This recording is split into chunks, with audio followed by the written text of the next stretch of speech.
En el Salmo 139, en el verso 5. Salmo 139.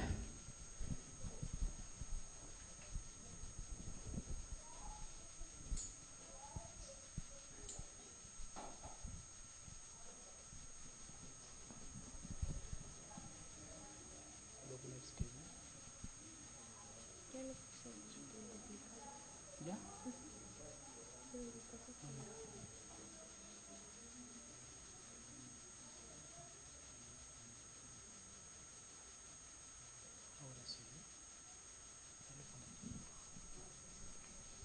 Salmo 139, verso 5. Dice: detrás y delante me rodeaste, y sobre mí pusiste tu mano. Tal conocimiento es demasiado maravilloso para mí. Alto es, no lo puedo comprender. ¿A dónde me iré de tu espíritu? ¿Y a dónde huiré de tu presencia? Si subiera a los cielos, ahí estás tú. Y si en el Seol hiciere mi estrado, he aquí, allí tú estás. Este es un salmo de David. Y entonces David está hablando de la presencia de Dios en su vida, de la esencia de Dios en su vida. Y dice que en todos lados donde uno esté, ahí está Dios. Si subiera a los cielos, dice, ahí estás tú. Y si en el Seol hiciere mi estrado, he aquí, ahí tú estás. Delante, detrás, me rodeaste. O sea, a donde vayamos, ahí está Dios. Dice, tal conocimiento es demasiado maravilloso para mí, alto es, no lo puedo comprender. Aquí está describiendo David el amor de Dios. Pudiéramos decir que el amor de Dios es implacable. ¿Qué significa? Que nada puede entorpecer o disminuir su búsqueda. O sea, si nosotros lo vemos así, por ejemplo, David dice, si subiera a los cielos, cuando una persona anda caminando una vida espiritual como Dios manda, ¿sí?, pareciera que andamos en los cielos, ¿no? O sea, cuando una persona está viviendo lo que la Escritura dice, pareciera que estamos en el cielo. Pero cuando una persona se entibia, cuando una persona empieza a fallarle a Dios, es como si estuviéramos ¿en dónde? En el infierno, ¿no? Sí. O sea, David está hablando de esos vaivenes espirituales que llegamos a tener los cristianos. Y aún así, en eso, vemos la mano de Dios en nuestra vida. O sea, aún en los momentos más críticos, Dios está allí. A veces nos podemos sentir indignos, pero no importa dónde estemos, Dios aún nos ama. El amor de Dios por nosotros es eterno. Dice la Escritura que una vez David oró y dijo: Señor, tú asentaste mi alma en un lugar celestial. Me diste luz para que entienda tu palabra. La hiciste una lámpara para guiar mis pies. Pero he caído tan bajo, no veo cómo pueda recuperarme. He preparado mi cama en el infierno y merezco ira y castigo. Tú eres más exaltado y santo para amarme en esta condición. Tenemos el ejemplo de David cuando pecó. David había disfrutado de muchas cosas espirituales. David había tenido vivencias espirituales, había visto la mano de Dios en su vida. David podía en un momento dado enfrentarse a un león. Tú no sabes lo que es enfrentarse a un león o a un oso. Y David lo hacía. ¿Y por qué crees tú que lo hacía? Porque él estaba confiado en Dios. Decía, Dios me respalda, Dios está conmigo. Cuando David se enfrentó al gigante, él fue tan confiado. Él ya sabía lo que iba a hacer. Y decía, porque si Dios está conmigo, ¿quién contra mí? ¿Sí? Dios me dijo que me iba a proteger, ¿no? Y así fue a pelear contra el gigante. David se rodeó de consejeros piadosos, él fue enseñado, él fue ministrado por el Espíritu, él recibió revelaciones de la palabra de Dios, tuvo visiones de Jesucristo. ¿Y qué hizo después David? Desobedeció. Un día, en lugar de salir a la guerra, ¿qué se hizo? Se quedó en su casa, en el palacio, y estando ahí de ocioso, codició a una mujer. Codició a Betsabé. Y como él era rey, ¿qué hizo? Fue y la tomó. Así de fácil. O sea, no había impedimentos para él. Después de que la tomó, la embarazó. ¿Y qué quiso hacer? Quiso ocultar su maldad. Entonces mandó traer al esposo de esta mujer para que se acostara con ella y después el hijo que tuviera pensara que era de él. O sea, un corazón perverso. Como no lo logró, ¿qué hizo? Lo emborrachó. Y como no logró que borracho fuera a acostarse con su mujer, ¿qué hizo? Lo mandó matar. O sea, David, que había tenido grandes revelaciones de parte de Dios, ahora estaba cometiendo atrocidades. Segunda de Samuel 11:27. Y pasado el luto, envió David y la trajo a su casa. Y fue ella su mujer y le dio a luz un hijo. Mas esto que David había hecho fue desagradable ante los ojos de Jehová.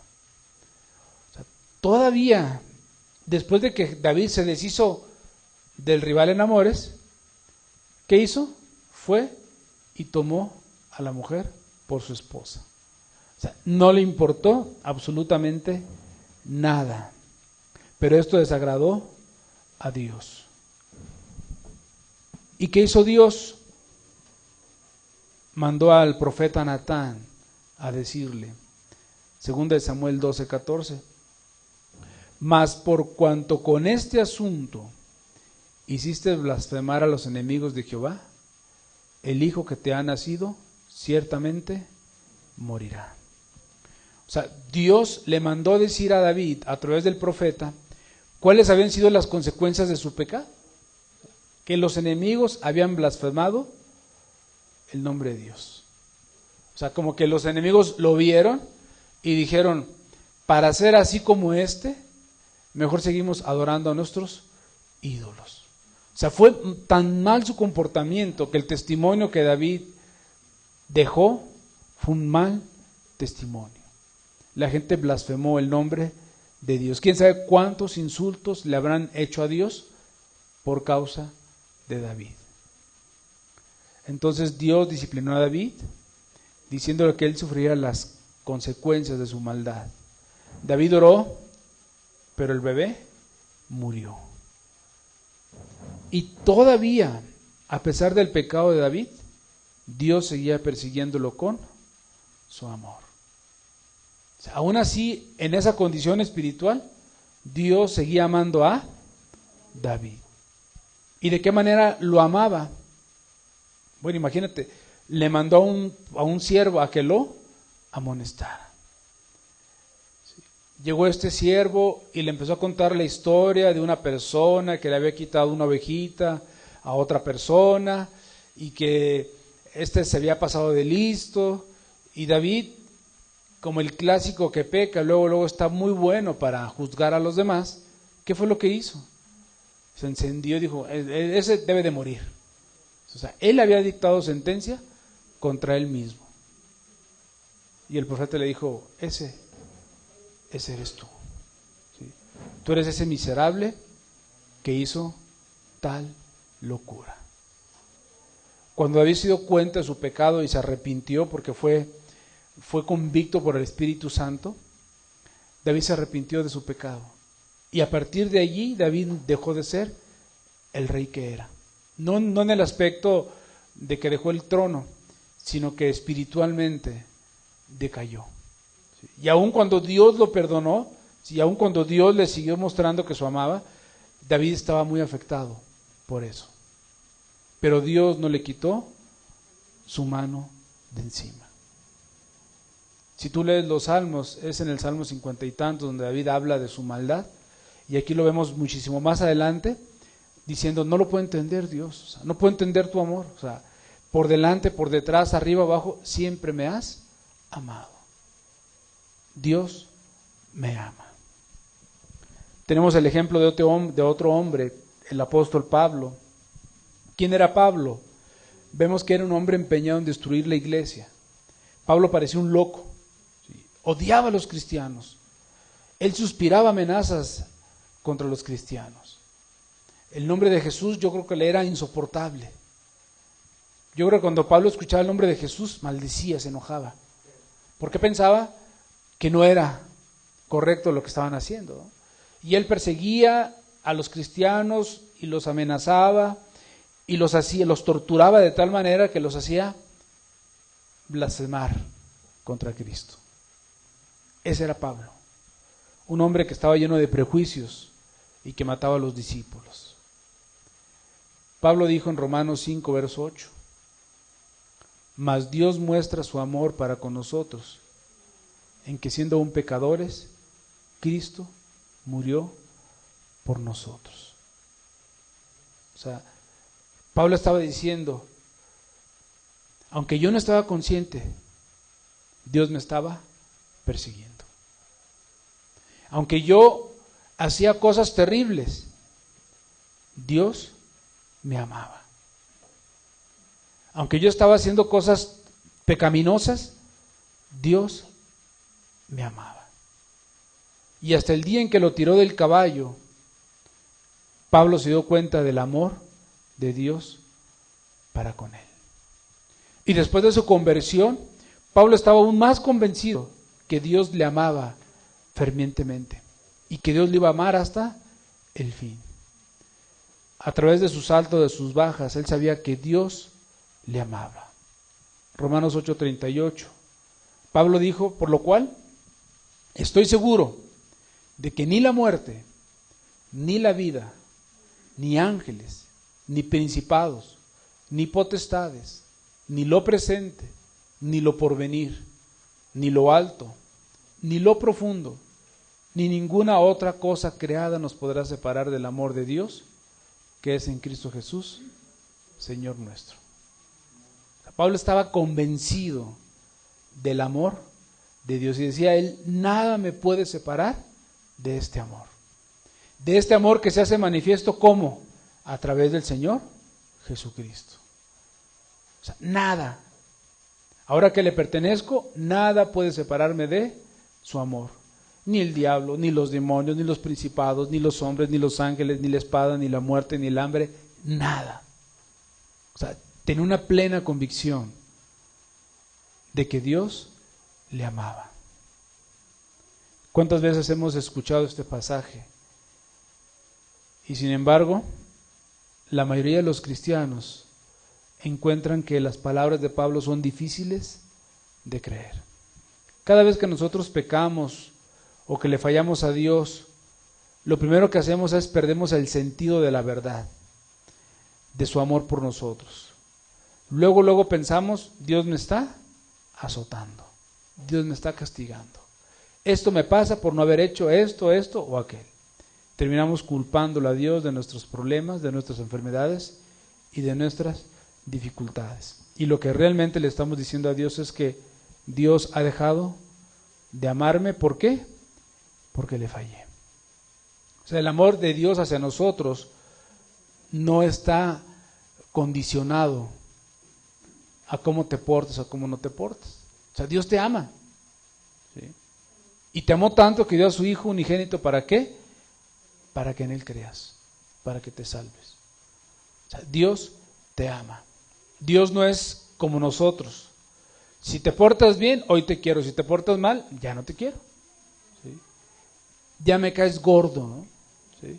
O sea, ya no te tolero. Dios no es así. O sea, Dios es, ¿cómo está esta palabra que dice que Dios no cambia?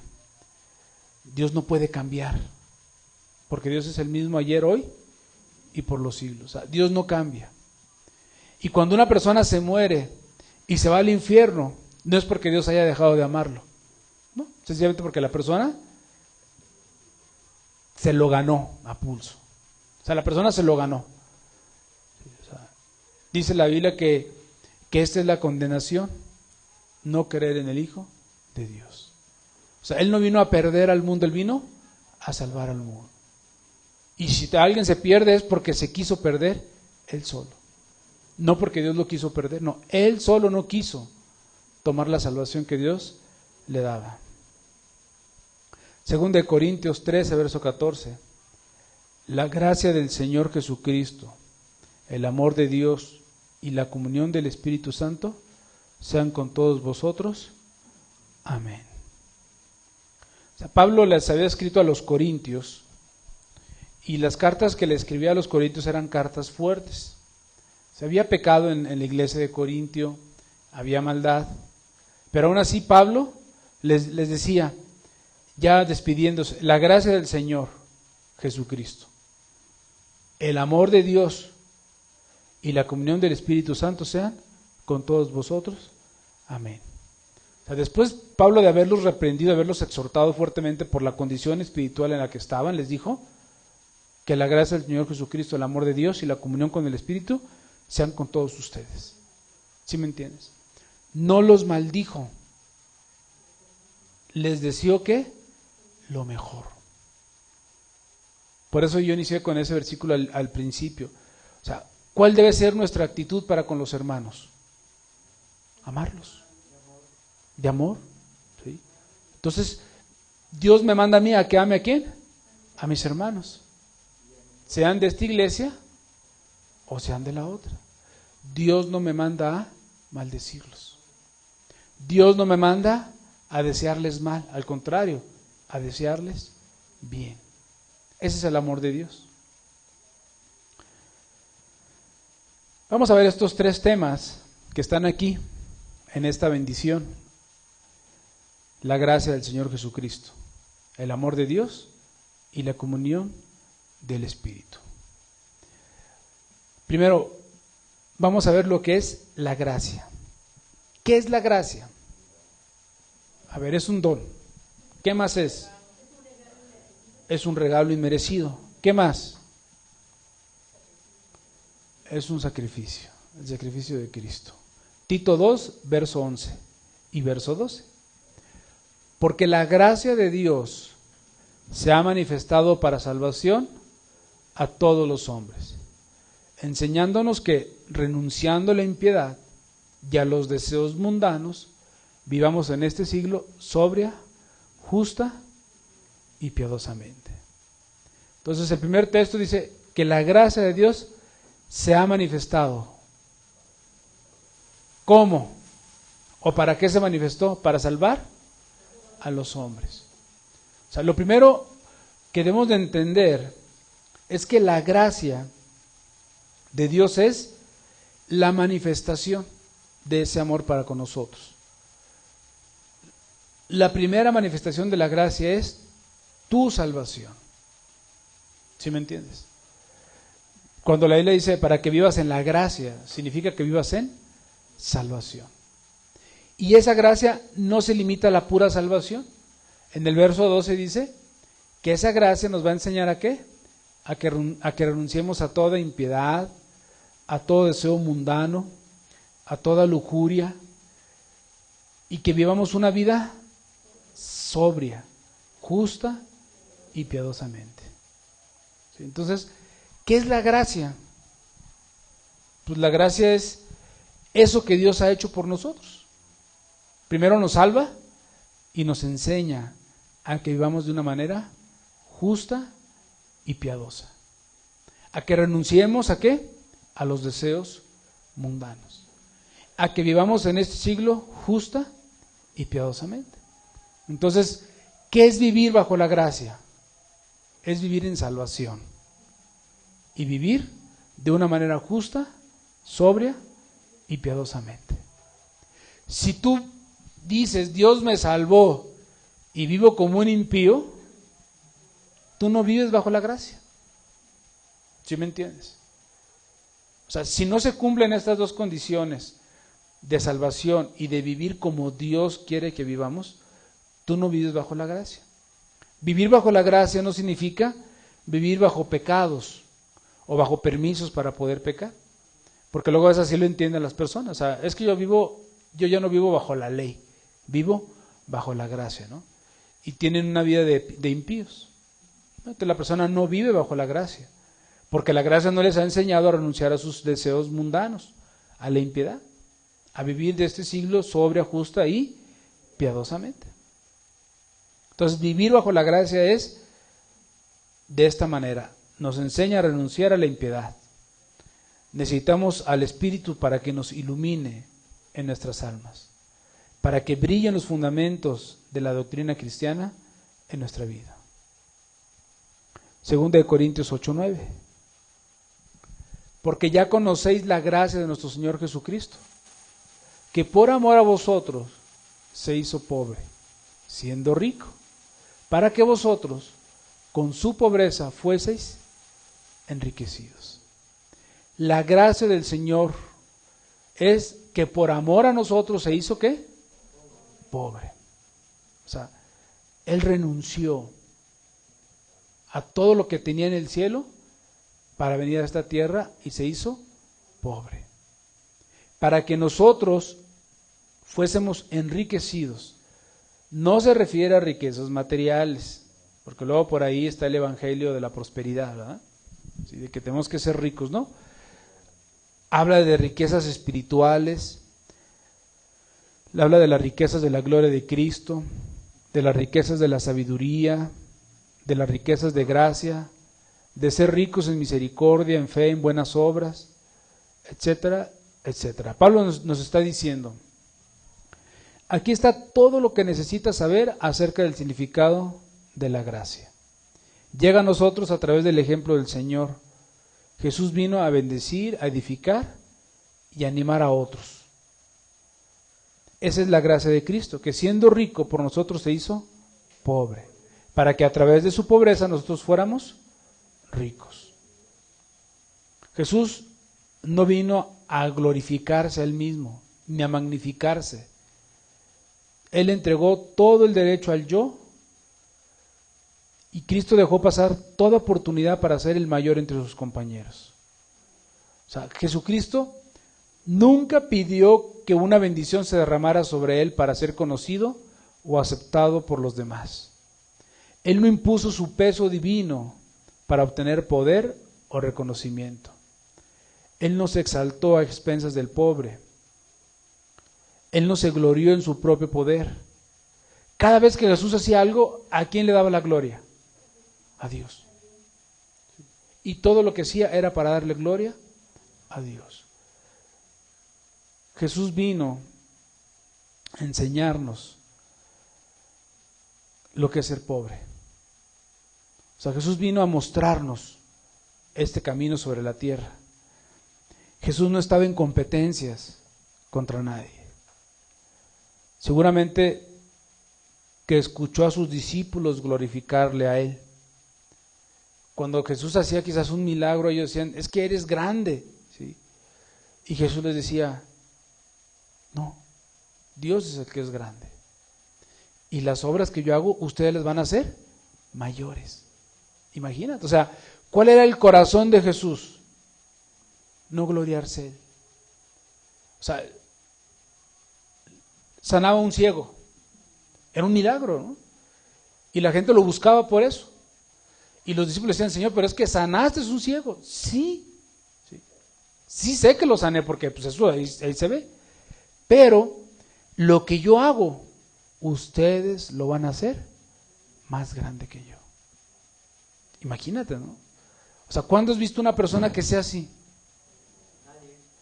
Si de repente alguien hace una construcción bonita y tú vas y la ves y dices, mira, qué bonito te quedó. Y te va a decir, sí, pero tú lo puedes hacer mejor. ¿Sí? Jamás te va a decir eso. O sea, ¿qué es lo que va a decir? Sí, me quedó bonito. O sea, jamás una persona va a querer que alguien sobresalga más que otro. Cuando llegaron los reportes de que sus discípulos estaban haciendo esas mismas obras, echando fuera demonios y sanando gente, Él danzó con gozo. ¿Cuántos de nosotros podemos reclamar este mismo tipo de gracia? ¿Cuántos de nosotros podemos regocijarnos cuando a nuestros hermanos les va bien? ¿Cuántas veces has escuchado tú a una iglesia hablar bien de la otra? ¿Cuántas veces? Nunca. Siempre estamos buscando los defectos de los demás. Aún entre los hermanos, ¿cuántas veces estamos nosotros glorificando a nuestros hermanos? No. Si realmente a veces tenemos un espíritu de crítica muy bueno. Vemos lo malo, pero no vemos lo bueno. Reconocemos lo malo, pero no reconocemos lo bueno. Imagínate Jesús cuando le decía a Pedro, Pedro, es que vas a hacer las cosas mucho mejor que yo. Y Jesús sabía que Pedro lo iba a negar. Hermano, yo te aseguro que si a nosotros nos dieran una revelación así, de la traición de alguien, dijeran, en el año 2016 esta persona te va a traicionar. Yo te aseguro que a partir de hoy yo cambiaría contra esa persona. Nomás estaría pensando, este maldito me va a traicionar. ¿Sí me entiendes? Sin siquiera que se hubiese llegado, pero yo estaría yo ya predispuesto contra él. Imagínate, ¿tú crees que Jesús no sabía que Judas lo iba a traicionar? Sí lo sabía. ¿Y cómo lo trataba? Con amor. ¿Sí me entiendes? Y tú, hermano, ni siquiera tienes esa revelación y a veces tratas a tus hermanos como si te fueran a traicionar. Hablas atrás de ellos. ¿Sí me entiendes? O sea, vivir en la gracia, hermanos, es no vivir así. Es vivir siempre deseándole el bien a los demás. Oye, el hermano sacó un carro, gloria a Dios. ¿Sí? Pero por dentro dice, ¿por qué no me tocó el boleto a mí? ¿Sí me entiendes? O sea, te da coraje ver que a otros Dios los bendice, cuando debería darnos un gozo de ver a mi hermano que le va bien. Somos muy egoístas con todos. Debemos de regocijarnos al ver a otros que son bendecidos, aún por encima de nosotros. Pablo escribió Romanos 2, verso 9, el amor sea sin fingimiento, aborrecer lo malo, seguir lo bueno. Amaos los unos a los otros con amor fraternal.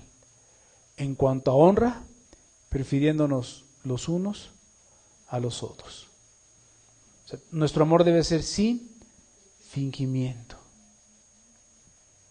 En otras palabras, no debemos de ser hipócritas. Ay, hermana, que Dios te bendiga. Y por dentro estás acá, no. Esta se cree mucho, se cree el espiritual, se cree lo que todo lo sabe. ¿Sí me entiendes? ¿De qué te habla eso? De un corazón envidioso, de un corazón impío, de un corazón traicionero. Imagínate que Dios te dijera, a ver, espérame, le acabas de decir que Dios te bendiga y por dentro lo aborreces. ¿Sí me entiendes? ¿Qué sentirías si Dios te mostrara eso?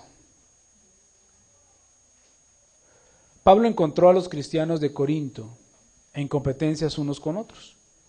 La iglesia estaba llena de autoexaltación, autopromoción, búsqueda propia. Hombres y mujeres se gloriaban en sus dones espirituales, empujando por estatus y posición. Competían hasta por la mesa cuando tomaban la Santa Cena. Los creyentes opulentos desfilaban sus comidas exóticas, mientras que los pobres no tenían nada que traer. Otros estaban tan orgullosos que les parecía como nada demandarse unos a otros delante de los jueces civiles. Todo esto era contrario a la gracia que Pablo predicaba. Los corintios estaban sellados con un yo. Para ellos todo era tomar y no dar. En otras palabras, los corintios aplicaban la ley del embudo. Todo para acá y nada para allá. ¿Sí? Así estaban los corintios. 1 Corintios 3, verso 1. De manera que yo, hermanos, no pude hablaros como a espirituales, sino como a carnales, como a niños en Cristo. Os di a beber leche y no vianda, porque aún no eras capaces, ni son capaces todavía, porque aún sois carnales. Pues habiendo entre vosotros celos, contiendas y disensiones, ¿no sois carnales y andáis como hombres? O sea, ¿qué es lo que Pablo les estaba diciendo a los de Corintio? O sea, le estaba diciendo la condición espiritual en la que se encontraba. Le decía, ustedes son carnales. Dice, ¿no hay entre vosotros celos, contiendas y disensiones? Sí. Eso era lo que había en la iglesia de Corinto. O sea, había pleitos, celos. Y les decía, los bebés solo buscan satisfacer sus propias necesidades. Dice, os di a beber leche y no vianda porque aún no eras capaces, ni sois capaces todavía. O sea, los bebés, ¿cómo es un bebé? Indefenso, dependiente, pero sobre todas las cosas es un bebé demandante. Se orina y ¿qué demanda? Que lo limpien. ¿Y qué es lo primero que hace? Te chilla. Le da hambre y ¿qué demanda? Comer. Y entonces vuelve a chillar. Tiene sueño y ¿qué demanda? Que lo arrulles. Se pareciera que no se puede dormir solo. No, quiere que lo arrulles. ¿Sí? Y así el bebé se siente solo y ¿qué demanda? Grita y grita y grita y grita. O sea, una persona que es demandante es una persona que es carnal. Y ponlo, hermanos, desde el punto de vista espiritual, ¿no? O sea, a veces, ¿cuántas cosas no demandamos? ¿Cuántas cosas no queremos de los demás? ¿Cuántas cosas no buscamos de los demás? Y demandamos. Hermano, es que quiero que me atiendas. ¿Sí? Quiero que me hagas caso. Quiero que estés conmigo. Quiero que me peles. Sí, sí, hermanos. Están demandando y demandando. Y no que sea malo, hermanos. O sea, no vas a decir, es que el hermano quiere que oremos por él, no. Sino que hay gente que se vuelve muy demandante. Hermano, y cuando lo normal sería que tú vinieras a dar. Hoy voy a ir a la iglesia y voy a ir a bendecir a mis hermanos. No, a ver qué me dan ahora. ¿Sí? A ver qué nueva revelación tengo para mi vida. ¿Sí? A ver qué han hecho estos para que yo me convierta a Cristo. ¿Sí? Demandantes. O sea, cuando tu actitud debería ser venir a bendecir a otros. Así era la iglesia de Corinto. Imagínate cuando Pablo se dirige a los corintios y les dice a los santificados, porque luego las salutaciones de Pablo eran muy impresionantes. Te voy a leer una. O sea, cuando Pablo saludaba a una iglesia, a veces los exaltaba. Pablo, apóstol de Jesucristo, por la voluntad de Dios, a los santos y fieles en Cristo Jesús, que están en Éfeso. Imagínate, cuando leían la carta de Pablo a las iglesias, ¿no? Imagínate a todos los tibios, diría, se está refiriendo a mí. ¿Sí? O sea, Pablo, llamado a ser apóstol de Jesucristo por la voluntad de Dios, y el hermano Sóstenes, a la iglesia de Dios que está en Corinto, a los santificados en Cristo Jesús, llamados a ser santos con todos los que en cualquier lugar invocan el nombre de nuestro Señor Jesucristo, Señor de ellos y nuestro. Gracia y paz a vosotros, de Dios nuestro Padre y del Señor Jesucristo. Imagínate cómo eran las cartas de Pablo, ¿no? O sea, Pablo le está mandando esta carta a los corintios, y los corintios cuando la empezaban a leer, ¿qué crees tú que fue lo primero que vino a la vida de ellos o en su mente? No estamos tan mal. ¿Sí me entiendes? Así, como diciendo, hoy el hermano Pablo, que es espiritual, se dirige a nosotros y nos dice santos, nos dice santificados, nos dice gracia y paz a vosotros. O sea, ¿cómo crees tú que se sentían ellos?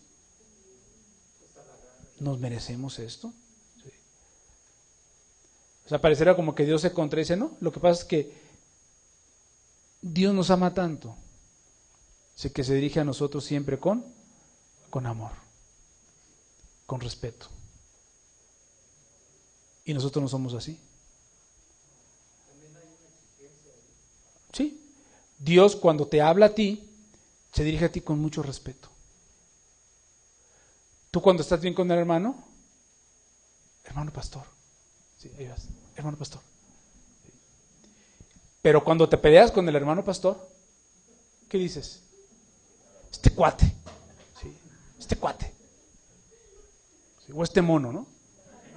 ¿Sí me entiendes? O sea, ¿por qué somos así nosotros? Porque no tenemos el corazón de Dios, ¿no? O sea, no tenemos ese corazón de Dios. Hoy sí te bendigo y mañana te maldigo, depende de cómo me caigas, ¿no? O cómo estén las circunstancias. Si Dios nos juzgara conforme a nuestra condición, seríamos salvos un minuto y condenados al otro. Nos convertiríamos 10 veces al día y nos deslizaríamos otras 10 veces. Cada cristiano honesto debe de admitir que su propia condición, aún en lo mejor, es que siempre estamos en una lucha. Siempre estamos peleando. Tenemos que depender de la fe en las promesas de Dios, en su misericordia. ¿Por qué? Porque tenemos debilidades y fragilidades en la carne. O sea, siempre estamos en un sube y baja. Habrá alguien, no, hermano, yo siempre estoy arriba. Eso crees, hermano. ¿Sí? Pero tus pensamientos te traicionan. La carne, ¿sí? El espíritu está dispuesto, pero la carne es débil. Y mientras no estés en el cielo podrás decir, he ganado. ¿Sí? Tengo la corona de gloria. O sea, siempre debemos de tener eso en mente. Todos estamos peleando. Y gracias al Señor que Él no nos juzga conforme a nuestra condición. Él nos trata conforme a nuestra posición. Y aunque seamos débiles y muchas veces caemos en faltas y en pecados, ¿sí? O sea, Dios nos ve en base a nuestra posición. O sea, Dios nos ve y dice, Él se arrepintió, ¿sí? Él es mi hijo. Y es como cuando tu hijo anda portándose mal, no deja de ser tu hijo. No significa que lo justifiques, ¿sí? No significa que lo engañes en sus maldades, ¿no? No significa que lo vas a tener que corregir, pero que no dejas de amarlo. Oye, fulanito de tal, sí, es mi hijo. Sí. O sea, aunque tú sepas que es un delincuente, o sea, tú dices, sí, es mi hijo. O sea, no deja de ser tu hijo. Claro que no vayas a malinterpretar las palabras y vas a decir, entonces el pecador, la salvación no se pierde. No, sí se pierde, ¿no? Sí. No sabemos el límite que Dios le pone a una persona, pero sí podemos saber que la persona cuando se pasa, cuando abusa, probablemente no hay regreso para esa persona. Y podemos decir que una persona cuando está en el infierno es porque realmente no se salvó. Pero una persona mientras esté viva tiene esperanza. Aún el peor de todos tiene esperanza. Entonces Dios nos ve conforme a nuestra posición.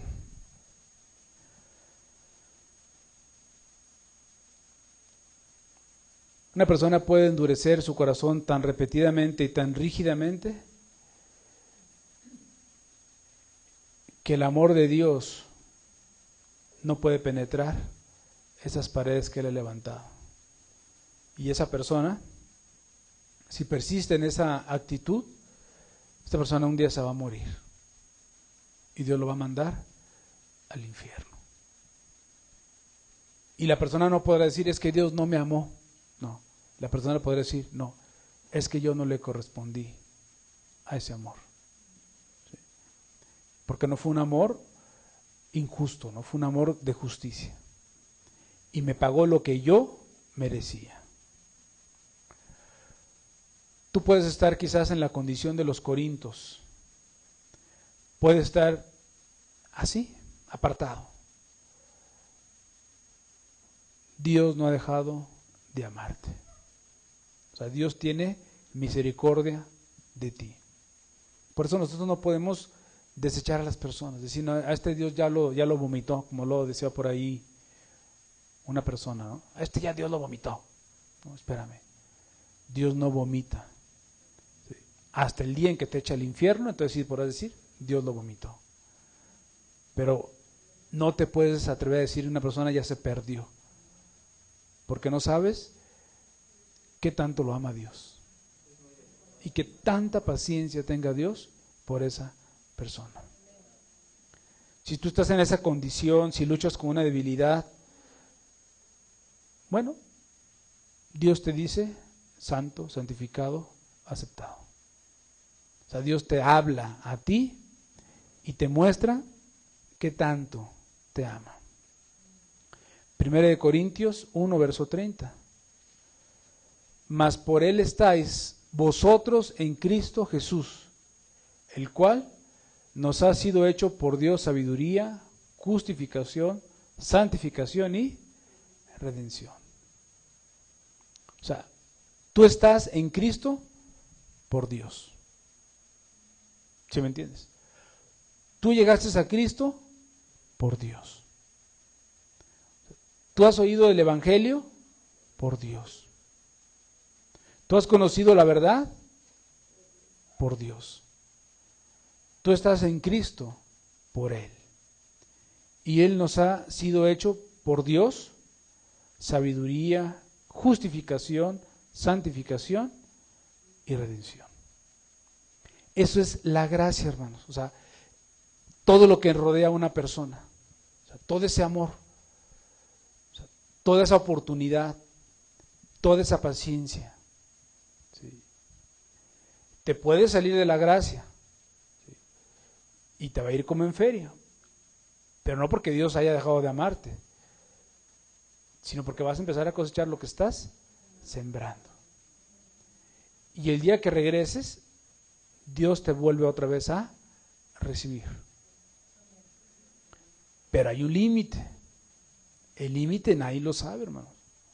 Y yo no quisiera ponerte un límite, decir, hermano, son 10 veces o 70 veces 7, ¿no? ¿No? El límite te lo pone Dios. Y creo que Dios te lo pone en base a tu corazón. Cuando ya hay un corazón malo, ya hay un corazón que se quiere burlar de Dios, ya hay un corazón impío que quiere tomar ventaja, seguramente que Dios te corta. Pasemos al amor. 1 Corintios 13, verso 4.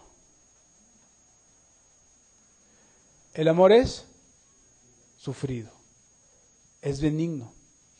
El amor no tiene envidia. El amor no es jactancioso, no se envanece, no hace nada indebido, no busca lo suyo, no se irrita, no guarda rencor, no se goza de la injusticia, mas se goza de la verdad. Todo lo sufre, todo lo cree, todo lo espera, todo lo soporta.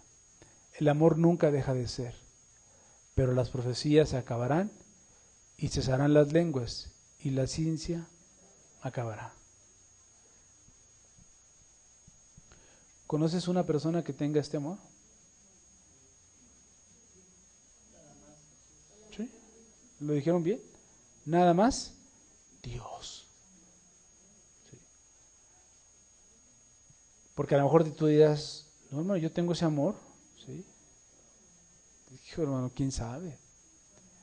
O sea, ¿quién sabe, no? Digo, aquí la Biblia nos dice cómo es el amor, ¿no? ¿Sí? Y una cosa nos es clara, el único que es amor es Dios. Es el único. ¿Sí? Y en Él lo podemos entender, es sufrido, ¿sí? Todo lo que sufrió. O sea, cuando vio a su hijo que era maltratado por nosotros, sufrió. El amor es benigno. Padre, perdónalos porque no saben lo que hacen. El amor no tiene envidia, no es jactancioso, no se envanece, no hace nada indebido. Dime tú una persona que no haya hecho nada indebido. Y aun cuando se convirtió a Cristo, dime una persona que no haya hecho nada indebido. No busca lo suyo. ¿Te acuerdas aquella vez que platicamos acerca de que a veces queremos lo mejor, ¿no? Sí. Que ya somos bien egoístas, ¿no? Y vemos ahí 2 pedazos de carne, pues está, pero como para Miguelito, ¿eh? ¿Sí? Y no somos capaces de qué, hermanos, de darlo, o dejar que otro escoja, ¿no? ¿Sí? Y fíjate, y todavía en el hecho de dejar que otro escoja, estás pensando, ojalá ya agarre el otro, ojalá ya agarre otro, ojalá ya agarre otro. ¿Sí? O sea, no tienes ese corazón, ¿no? Cuando lo correcto sería, yo agarro este, hermano. Oye, está bien chiquito ese, yo agarro este. ¿Sí? O sea, no somos así, hermanos. Si nos vamos a sentar en algún lugar, ¿qué buscamos? En el lugar más cómodo. ¿Sí? O sea, no, a mí déjame hasta atrás, allá. ¿Sí? ¿No? O sea, buscas la sala y dices, ¿dónde? Aquí. ¿Sí? Aquí estoy bien. ¿Sí? Y así somos, ¿no? Si un día nos dieran a escoger, ¿qué haríamos? Escogemos lo mejor. Porque somos así. Tenemos tendencias naturales al egoísmo, a la envidia, ¿no? Y luego te pones los tenis y ves lo de los otros. No, están mejores esos, ¿no? Sí. Y siempre estamos con ese tipo de problemas carnales, ¿no? O sea, nunca somos capaces de sufrir nosotros el agravio. No buscamos, nos irrita.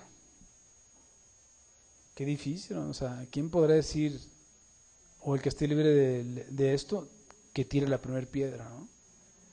O sea, ¿cuántas veces nos irritamos? A veces hasta por las cosas más tontas que nos podemos imaginar. No guarda rencor. No, yo no guardo rencor. ¿Sí? Oye, pero el fulanito, el que te difamó, quiere que le prestes un dinero. Entonces, ¿qué? Ni vergüenza tiene ese, ¿no? O sea, siempre tenemos algo dentro de nosotros. No se goza de la injusticia, mas se goza de la verdad. Todo lo sufre, todo lo cree. Señor, ahora sí te voy a amar. Dios te cree. Y muchas veces sabe que no es cierto, pero te cree. Te da la oportunidad. Todo lo soporta. El amor nunca deja de ser. Este versículo nos ofrece una poderosa verdad acerca del amor implacable de Dios. O sea, así nos ama Dios, de esa manera. Este es el tipo de amor que quizás muchos creemos que Dios espera de nosotros. Imagínate, si Dios esperara ese amor de nosotros, ¿sabes cuántas personas habría en el cielo? Ni una, hermano. ¿Tú crees que Pedro hubiese entrado? No. Ni Pablo. Ningún santo hubiera entrado. Porque en la vida de los santos y en sus historias, en sus biografías, vemos sus altibajos, sus luchas internas, sus luchas espirituales. Y a veces decimos, no, tú es que tú tienes que hacer sufrir y tienes que hacer venir. Sí, eso es lo que Dios espera de ti. Y cuando no lo logras, aún así Dios te ama. ¿Sí me entiendes? O sea, Dios te ama porque Él es amor. No porque tú lo hayas amado a Él primero, ¿no? Él te amó primero. El amor humano falla, pero aquí tenemos un amor que es incondicional. Nunca se da por vencido. Soporta cada fallo, cada disolución. No se recrea mirando los pecados de los hijos de Dios, al contrario, llora. O sea, todo esto solamente nos muestra cómo es el amor de Dios. O sea, un Dios que tiene paciencia con nosotros, mucha paciencia. Y que vas, y a veces como tus hijos, no papá, ahora sí le voy a echar ganas, ahora sí me voy a portar bien, ahora sí papá. ¿Sí? Y tú dices, bueno, te voy a creer por esta vez, ¿no? ¿Sí? Y no pasa, ¿no? Y a la otra vez, no, ahora sí papá, voy a hacer un compromiso y lo voy a firmar con sangre. ¿Sí? Y tú dices, sí hijo. ¿Sí? Y espiritualmente, ¿cuántas veces vamos a Dios y le decimos, ahora sí Señor? Ahora sí voy a ser diferente. Ahora sí voy a caminar en rectitud. Ahora sí voy a portarme como tú quieres. Y a la vuelta de la esquina estás otra vez ahí, no, te volví a fallar. ¿Sí? Es que mi vecina me hizo enojar. Es que mi marido se portó muy grosero conmigo. Es que mi papá no me dejó ir, o mis hijos no me obedecen, o esto, o lo otro, aquello. Y siempre estamos justificando nuestras caídas. Y aún así, Dios inclina su oído para escucharnos. Este amor afectó a Pablo. En su primera carta a los Corintios, el apóstol tenía toda razón para abandonar la iglesia. Él tenía muchas razones para estar enojados con ellos, y fácilmente podía desecharlos por inútiles, por desesperarse con sus niñerías y su pecaminosidad. Él podía comenzar su carta de esta manera: me lavo las manos de ustedes, me sacudo el polvo, son un pueblo incorregible. Todo este tiempo he estado derramando mi vida por ustedes. Sin embargo, mientras más los amo, menos me aman ustedes a mí. Basta, los entrego sus propios deseos. Adelante, peleen entre ustedes. Mi trabajo con ustedes terminó. Eso podía haberles escrito Pablo, pero no lo hizo. ¿Por qué? ¿Por qué no lo hizo? Porque él había sido detenido por el amor de Dios. Dice que en la primera carta de Corintios, que él había entregado a un hombre a Satanás. ¿Y por qué lo entregó a Satanás? ¿Se acuerdan de ese hombre? ¿Sí? Era un hombre que tenía relaciones con la mujer de su papá. ¿Sí me entiendes? O sea, no era su mamá, era otra mujer que tenía a su papá y él tenía relaciones con ella. Y era un escándalo en la iglesia de Corinto. Pero la iglesia estaba toda, o sea, no sabían qué hacer. ¿Sí? ¿Por qué? Porque no era una iglesia espiritual. O sea, no sabían cómo decidir contra esta persona. Cuando Pablo se entera de la condición de la iglesia de Corinto, ¿sí?, los reprende y dice, el tal se ha entregado a Satanás. ¿Sí? ¿Para qué? Para que se destruya su carne, pero se salve su alma. Había un propósito, la salvación de esta persona.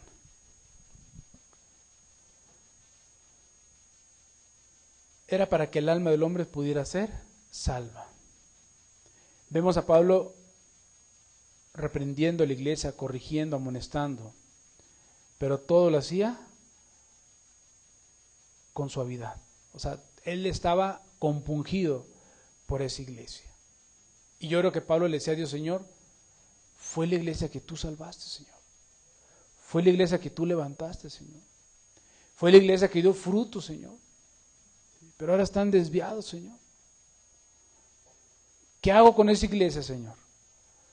¿La desecho yo? No, no puedo, Señor. Es tu iglesia. Son las almas que tú ganaste en la cruz. ¿Sí me entiendes? O sea, Pablo veía a la iglesia en esa posición. Son tu pueblo, la niña de tus ojos, pueblo escogido por Dios. Señor, algo bueno tendrán que tú los atrajiste a ti, Señor. O sea, Pablo no los desechó. ¿Por qué? Porque Pablo estaba convencido de una cosa, que Dios amaba a ese pueblo. Y por eso Pablo se preocupaba por ese pueblo. Segunda de Corintios, verso 7. Ya después de que pasó todo esto, ve lo que Pablo dice: ahora me gozo, no porque hayáis sido contristados, sino porque fuisteis contristados para arrepentimiento. Porque habéis sido contristados según Dios, para que ninguna pérdida padeciesen por nuestra parte. Porque la tristeza que es según Dios produce arrepentimiento para salvación, de que no hay que arrepentirse, pero la tristeza del mundo produce muerte. Porque aquí, esto mismo de que hayáis sido contristados según Dios, ¿qué solicitud produjo en vosotros? ¿Qué defensa? ¿Qué indignación? ¿Qué temor? ¿Qué ardiente afecto? ¿Qué celo? ¿Y qué vindicación? En todos habéis mostrado limpios en el asunto. O sea, ¿qué es lo que pasa cuando nosotros reaccionamos como Pablo? Cuando vemos un hermano que está alicaído, que anda espiritualmente bajo y que realmente nos preocupamos por él, ¿sí? Y que lo vemos en la posición en la que él está, ¿sí? Y que no lo condenamos, sino que hacemos algo por él. Aunque tengamos que reprenderlos duramente, la intención del corazón, ¿sí? Pablo tenía en su corazón la intención de la restauración. Y cuando después pasó todo el asunto de ellos, Pablo decía: me siento feliz. ¿Sí? Me siento feliz porque aunque les fue como en feria, todo esto sirvió ¿para qué? Para que ustedes regresaran al camino. Y dice que no hubo una sola baja. ¿Sí me entiendes? O sea, se trató tan bien el asunto que no hubo una sola baja. Y hermanos, ¿cuántas veces podemos decir nosotros que tratamos los asuntos así? Cuando se ponen disciplinas con las personas, ¿cuál es el objetivo? ¿Quitártelos de encima o que se salven? Que se salven. ¿Sí? ¿Y cuánta gente se ha perdido por eso? No lo sabemos, pero muchas personas se han amargado en contra de Dios por eso, porque no fueron tratados como Dios nos hubiera tratado a nosotros, con amor. Los corintios fueron cambiados por el poder del amor.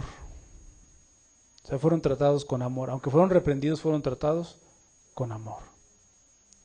Y finalmente, Pablo enfoca la comunión del Espíritu Santo. 1 Corintios 1, verso 12. Quiero decir que cada uno de vosotros dice: yo soy de Pablo, y yo de Apolos, y yo de Cefas, y yo de Cristo. ¿Qué es lo que nos está diciendo aquí? ¿Qué había en estas personas? Individualismo. O sea, eran individuales. La persona cuando se vuelve individual, ¿qué es lo que empieza a ver? Por él solo. Yo soy de Pablo. Y quizás el otro: no, yo soy discípulo de Apolos. Y quizás el otro: yo soy de Cefas. Y por el otro: pues yo soy de Cristo, ¿no? Pero al final de cuentas, ¿realmente Dios estará buscando el individualismo en nosotros? La semana pasada, o antepasada, no me acuerdo, leíamos, ¿sí?, que estaban todos unánimes juntos. ¿Qué es lo que hace la fuerza en una iglesia? La unión. ¿Sí me entiendes? Una iglesia unida va a ser una iglesia fuerte, una iglesia espiritual, una iglesia bendecida. Cuando nosotros hablamos de nosotros mismos, nos volvemos individuales. Es el evangelio del yo-yo, ¿no? Yo prediqué, yo hice una obra de misericordia, yo hice un viaje misionero, yo di. ¿Sí me entiendes? Siempre estamos hablando del yo. Y la obra más profunda del Espíritu Santo trata con algo más que los dones espirituales, con las señales o las maravillas. La obra del Espíritu Santo es unir al cuerpo de Cristo. Esa es la obra del Espíritu. O sea, la comunión con el Espíritu es que la iglesia esté unida. El compañerismo entre el pueblo de Dios. O sea, nosotros tenemos que tener en mente que la obra del Espíritu Santo es con la iglesia. O sea, ¿qué es lo que el Espíritu Santo quiere de su iglesia? Que sea un solo cuerpo, unánimes, todos juntos. Y cuando somos individualistas, lo primero que va a faltar es eso.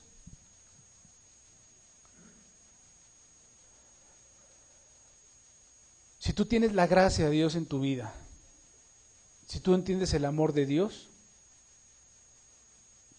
tú vas a pertenecer a una iglesia que está en unidad. ¿Qué significa tener unidad? Significa que debemos de sacar de nosotros todo celo y competencia, no compararnos con los demás. Debemos de regocijarnos cuando un hermano o una hermana es bendecido. Debemos estar ansiosos de dar en vez de recibir. O sea, una iglesia así realmente es una iglesia que está bajo la gracia. O sea, el Espíritu Santo lo que viene a unir. ¿Qué fue lo que hizo el Espíritu con los huesos en la visión de Ezequiel? Primero los unió, después les dio músculos, tejidos y todo eso. O sea, primero empezó a unirlos. Y ya que estaba así, ¿qué hizo? Sopló. Sí, o sea, ¿qué es lo que Dios realmente quiere hacer con la iglesia? Unirla. O sea, que nadie jale para su lado, pues. O sea, que tengamos en nuestro corazón el anhelo de ¿qué? De amar a los hermanos, de preocuparnos por los hermanos, de estar al pendiente de los hermanos. Eso es lo que Dios quiere de su iglesia, una iglesia unida. La comunión con el Espíritu es lo que va a ocasionar en nosotros. Si tú tienes comunión con el Espíritu, ¿qué es lo que vas a aprender de Él? Pues las cosas espirituales, ¿no? Vas a saber tratar las cosas como las trata Dios. Vas a tener el tacto de Dios, vas a cuidar tus palabras, vas a cuidar tus hechos, tus acciones, muchas cosas. La pregunta sería, ¿realmente quieres permitirle al Espíritu Santo que te muestre dónde debes de cambiar? ¿Realmente estás dispuesto a decirle, Señor, cámbiame, hazme una nueva persona, Señor? O sea, Dios me ama, sí, pero también yo lo quiero amar. Y la única manera en que yo lo voy a amar es amando ¿a quién? A mis hermanos. ¿Cómo puedes decir que amas a Dios que no has visto cuando a tus hermanos que ves no los amas? O sea, ¿cómo es posible eso? O sea, ¿cómo podemos nosotros creer eso? ¿Cómo puede una persona decir que ama a Dios cuando no ama a su hermano? Cuando hay entre vosotros celos, divisiones, pleitos, contiendas, envidias, celos. Ahí es donde Dios te quiere llevar. Si has estado peleando contra tu naturaleza, estás en una guerra perdida. Solamente el Espíritu Santo te va a poder ayudar. Ahí mismo en Ezequiel decía que Él nos iba a quitar el corazón de piedra y nos iba a dar un corazón ¿de qué? De carne. ¿Es una obra de quién? Del Espíritu. ¿Con quién debes de tener comunión? Con el Espíritu. Si no tienes comunión con el Espíritu, no va a pasar nada de esto. Terminamos con 2 de Pedro, verso 1, perdón, 2 de Pedro capítulo 1, verso 4. Por medio de las cuales nos ha dado preciosas y grandísimas promesas, para que por ellas llegase a ser participantes de la naturaleza divina, habiendo huido de la corrupción que hay en el mundo a causa de la concupiscencia. O sea, nos ha dado preciosas y grandísimas promesas, para que por ellas llegases a ser participantes de la naturaleza divina. Eso es lo que nosotros queremos, hermanos. una naturaleza divina. ¿Sí? O sea, eso es lo que nosotros necesitamos, una naturaleza divina. Dios te dice que Él quiere asegurar tu posición en Cristo, que tú tienes que darte por vencido en tratar de cambiar la naturaleza de tu carne. O sea, ya no debes de batallar contra ti mismo. O sea, debes de renunciar y dejar que Dios actúe en tu vida. Dios lo quiere hacer porque te ama. O sea, porque a Dios no le gusta la condición en la que tú estás. O sea, sí puede haber un cambio de la naturaleza. O sea, tú puedes dejar de ser tú y ser como Cristo. O sea, sí se puede. ¿Quién te va a ayudar? Dios, a través de su Espíritu Santo. O sea, tú debes dejar eso, hermano. Debes dejar que Dios actúe en tu vida. Debes de creer que Dios lo puede hacer. Hoy he andado con altibajos, no importa. O sea, Dios lo sabe, hermano. Y Dios sabe con lo que luchas. No importa, o sea, Dios sabe que puedes estar en subidas y bajadas. Pero su amor no cambia. Aquí el problema es la fe de nosotros, hermano. Cuando Jesús fue a hacer milagros a su tierra, ¿por qué no los pudo hacer? Por la incredulidad de ellos. ¿Sí? ¿Por qué crees tú que Dios no puede hacer cosas maravillosas en tu vida? Pues por tu incredulidad, por tu falta de fe. O sea, Dios puede hacer milagros en tu vida. O sea, Dios puede cambiarte. Ay, Señor, tapa mi boca, que no sea yo tan bocón, Señor. ¿Sí? Y batallas y no lo logras. Y cuando fallas, ¿qué haces? Vienen pensamientos. Es que Dios quizás ya no me ama, o Dios está enojado conmigo, o Dios esto, o Dios aquello. Y Satanás aprovecha esas cosas, ¿para qué? Para irte apartando más y más y más de Dios, ¿no? Te debilita en tu fe. Pero si tú realmente dijeras, Señor, pues ya me di cuenta que yo no puedo, Señor. ¿Sí? Por más que intento, no puedo. ¿Sí? Bueno, hazlo tú, Señor. ¿Y por qué lo vas a hacer? Pues porque me amas. Porque la vida que yo vivo no te agrada. Porque lo que yo hago no te glorifica. Ayúdame tú, Señor. Y seguramente Dios va a meter su mano. Cada creyente puede ser como Cristo, tanto como lo desee. Si tan solo pudieras decir, Dios me ama. ¿Sí? O sea, que lo creyeras en tu vida, ¿no? Que Dios te ama. Vamos a cerrar nuestros ojos y vamos a hacer una oración.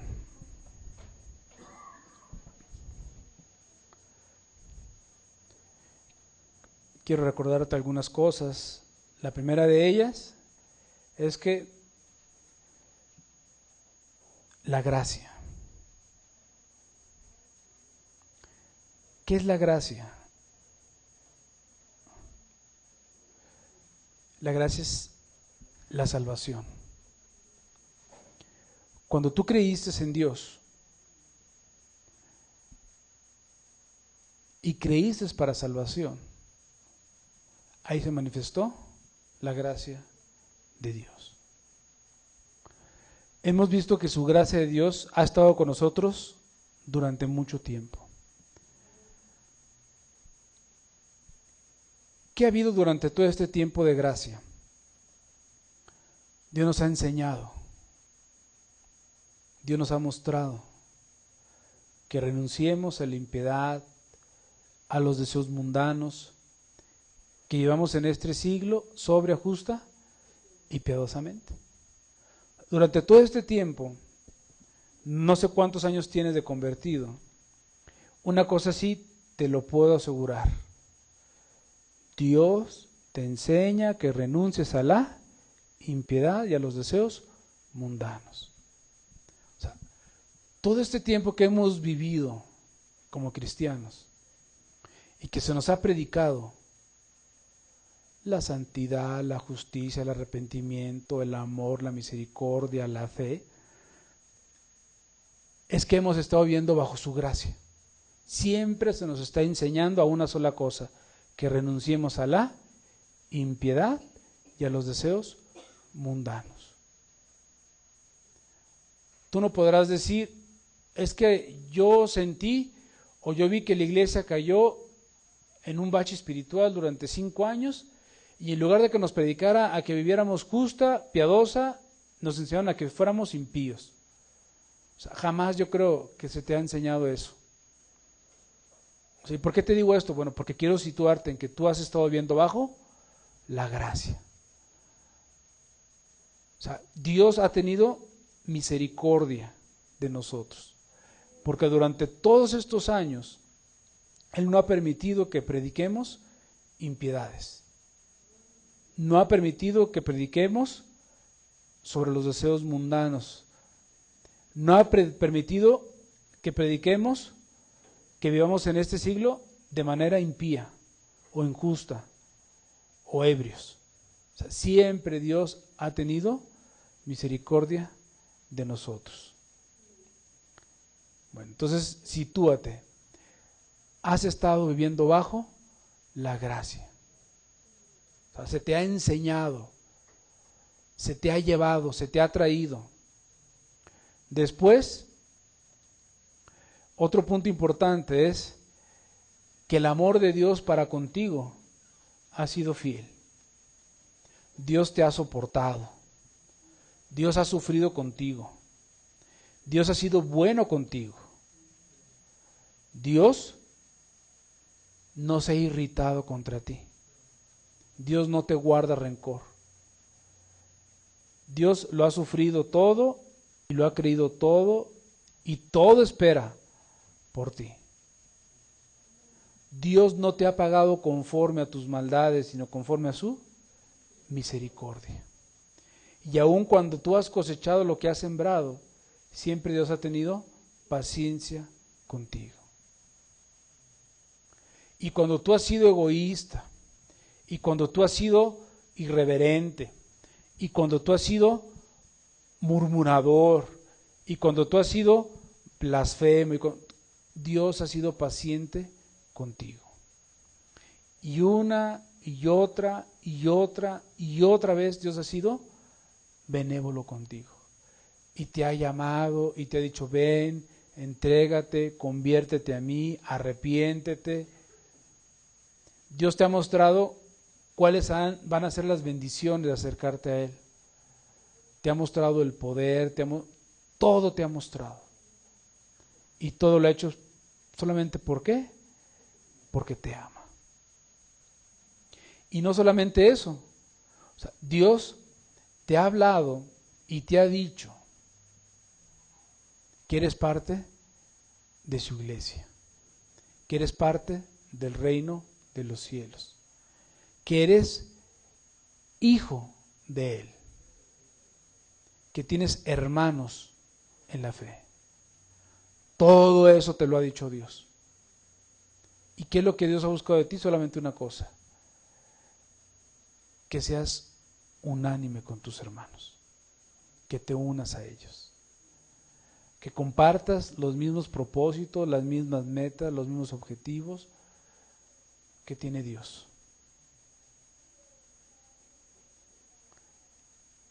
Y todo eso se resume en 4 palabras, 4 letras: amor. O sea, Dios te ha amado durante mucho tiempo. No ha dejado de amarte. No ha dejado de hablarte. No ha dejado de atraerte. No ha dejado de conquistarte. Siempre te habla. Siempre te atrae. Siempre te da la oportunidad de ser parte de su reino. ¿Y todo esto por qué lo hace? Por amor. Por eso decía David, Señor, no lo puedo comprender. Siendo lo que soy, Señor, tú me amas. Siendo el más irreverente de los hermanos, tú me amas, Señor. Siendo el más mezquino, el más egoísta, tú me amas. siendo el más negligente, tú me amas. Yo quiero que ahorita vayas con eso en tu cabeza, que Dios te ama, pero que Dios quiere asegurar tu posición en Cristo. Tienes que dejarte tratar por Dios. Debes decirle a Dios: Señor, toma tú el control. Tú guía mi vida, Señor, guía mi alma. Aún mi boca, Señor, mis palabras, tú.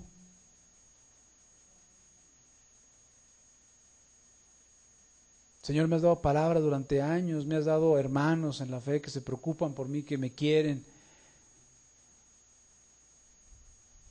Y aún así, hoy me dices: te amo.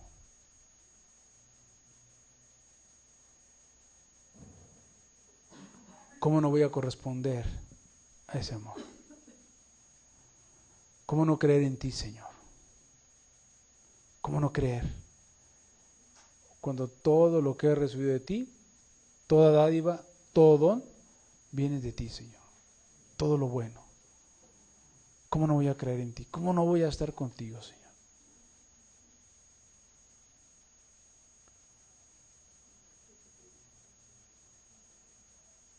Ve la grandeza del amor de Dios. Dios te ama. Te ama, te ama, te ama, te ama.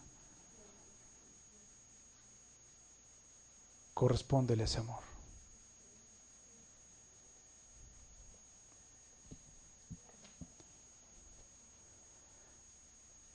Señor, estamos agradecidos por ese amor, Señor. Por la gracia, por la paciencia, Señor. Por la benignidad que tienes para con nosotros, Señor. Gracias, Dios. Padre, pero queremos que nuestras gracias se conviertan en acciones, Señor.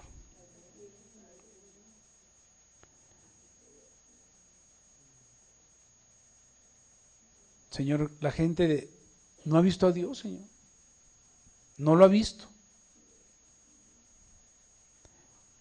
Pero lo puede ver a través de nosotros. Cuando los discípulos se le acercaron a tu hijo, le dijeron: unos griegos te quieren ver. Tu hijo les dijo: Señor, si el grano de trigo no cae a tierra y muere, queda solo y no lleva fruto. Pero si cae a tierra y muere, lleva mucho fruto. Jesús nos estaba diciendo a nosotros: Señor, ¿me quieren ver a mí? La única manera es verlos en ustedes. Y la condición es que tenemos que morir nosotros. Tenemos que morir a nosotros mismos para que la gente pueda ver a Cristo en nosotros. Desgraciadamente la gente viene y nos ve a nosotros y no ve a Cristo, porque no ve la obra, no ve la influencia, no ve la esencia de Jesús en nuestros corazones. ¿Quieres que la gente vea a Cristo? Lo tiene que ver en ti. Pero lo tiene que ver como Él es. Porque si representamos a Cristo de una manera vergonzosa, la gente se va a hacer una imagen vergonzosa de Cristo. Y la gente va a decir: ¿así es Cristo? ¿Así es de negligente? ¿Así es de apático? ¿Así es de flojo? ¿Así es de soberbio? ¿Así es de impío?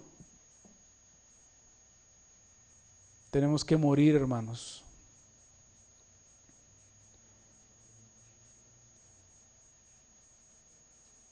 Para nacer de nuevo y para poder amar. El que es nacido de Dios, ama.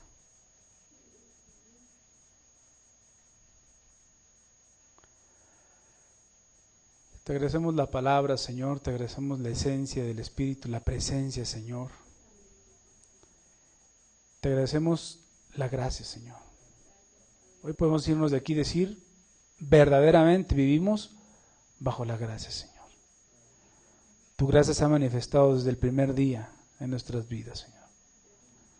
Porque no has permitido que nos engañen, Señor. Y se nos ha quedado bien claro desde el principio qué es lo que tú quieres de nosotros. Gracias, Señor.